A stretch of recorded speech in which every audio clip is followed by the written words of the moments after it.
গুৱাহাটীৰ ৰূপনগৰত মুখ্যমন্ত্ৰীয়ে আনুষ্ঠানিকভাৱে মুকলি কৰে কামৰূপ মহানগৰৰ সংহত জিলা আয়ুক্তৰ কাৰ্যালয়। 81 কোটি টকা ব্যয় সাপেক্ষে 3টা মহলাযুক্ত 12,700 বৰ্গফুটৰ এই ভৱনটো আবকাৰী বিভাগ, যোগান বিভাগ, তথ্য আৰু জনসংযোগ বিভাগকে ধৰি 21টাৰো অধিক কাৰ্যালয় থাকিব এই ভৱনটোত। মাজুলীবাসীৰ বাবে এটা সুখবৰ, মাজুলীত নিৰ্মাণ হ'ব বিমানবন্দৰ। ফেব্ৰুৱাৰী মাহত মুখ্যমন্ত্ৰী ডক্টৰ হিমন্ত বিশ্ব শৰ্মাই মাজুলীত বিমানবন্দৰ নিৰ্মাণ হ'ব বুলি কোৱা পিছতেই মাজুলীত উপস্থিত হয় AAIৰ 6জনীয়া এটা দলে। 50 দিন সম্পূৰ্ণ হ'ল ফাষ্ট ট্ৰেক আদালতত জুবিন গাৰ্গ হত্যাৰ গোচৰৰ বিচাৰ প্ৰক্ৰিয়া। 50 দিনত 100গৰাকী সাক্ষীৰ সাক্ষ্য গ্ৰহণ আদালতৰ।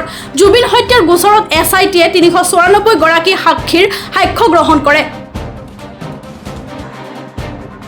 গ্ৰেপ্তাৰ কৰা হ'ল মুখ্যমন্ত্ৰীক ভাবুকি দিয়া আব্দুল মুতালিবক হিন্দু বুলি অপপ্ৰচাৰ কৰা মাষ্টাৰ মাইণ্ডক। তামিলনাডু আৰক্ষীৰ সহযোগত অসম আৰক্ষীয়ে তামিলনাডুৰ হুচৰুৰ পৰা গ্ৰেপ্তাৰ কৰে মকছিদুল ৰহমানক।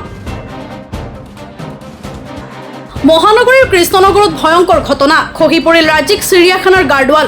পুৱতি নিশা হোৱা ধাৰাসাৰ বৰষুণৰ ফলত জাপৰিগোগত অঘটন, গাৰ্ডৱাল খহি প্লাবিত হ'ল কৃষ্ণনগৰৰ বিস্তীৰ্ণ অঞ্চল। হোজাইৰ হাৱাইপুৰত ৰেল আৰু বনকৰ্মীৰ প্ৰচেষ্টাত দুৰ্ঘটনাৰ পৰা ৰক্ষা পৰিল এটা হাতীৰ জাক। এই পদক্ষেপৰ বাবে সকলো বনকৰ্মী আৰু ৰেল বিভাগক প্ৰশংসা। বনমন্ত্ৰী জয়ন্ত মল্ল বৰুৱাই সামাজিক মাধ্যমযোগে বনকৰ্মীসকললৈ অভিনন্দন জনাইছে।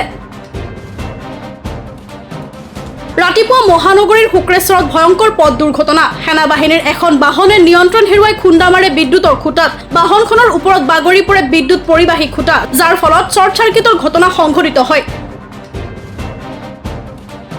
হেঙেৰাবাৰীত বোৱাৰীৰ ৰহস্যজনক মৃত্যু। মৃত নবোৱাৰীগৰাকীৰ নাম ৰিম্পী কলিতা। 2 মাহ পূৰ্বে হীৰকজ্যোতি ডেকা নামৰ এজন যুৱকৰ সৈতে আইনী বিবাহ সম্পন্ন হৈছিল ৰিম্পীৰ। আৰক্ষীয়ে নিশাই আটক কৰে স্বামী হীৰকজ্যোতি ডেকাক। ৰঙিয়াত তেজেৰে লুতুৰি পুতুৰি অৱস্থাত উদ্ধাৰ হয় কিন্নৰৰ মৃতদেহ। মৃত কিন্নৰগৰাকী আসমা বুলি চিনাক্ত কৰা হৈছে। ৰঙিয়া ষ্টেচনৰ সমীপত ভাড়াতীয়া হিচাপে আছিল আসমা। নিশা সোণাবাবু আলী নামৰ যুৱকজনে দাৰে ঘপিয়াই হত্যা কৰাৰ অভিযোগ আসমাক। মুখ্যমন্ত্ৰীৰ সাহায্য পুঁজিলৈ 5 কোটি টকা আগবঢ়ালে অসম আৰক্ষীয়ে। DGP হৰমিত সিঙৰ উপস্থিতিত মুখ্যমন্ত্ৰীৰ সাহায্য পুঁজিলৈ 5 কোটি টকাৰ চেক প্ৰদান অসম আৰক্ষীৰ।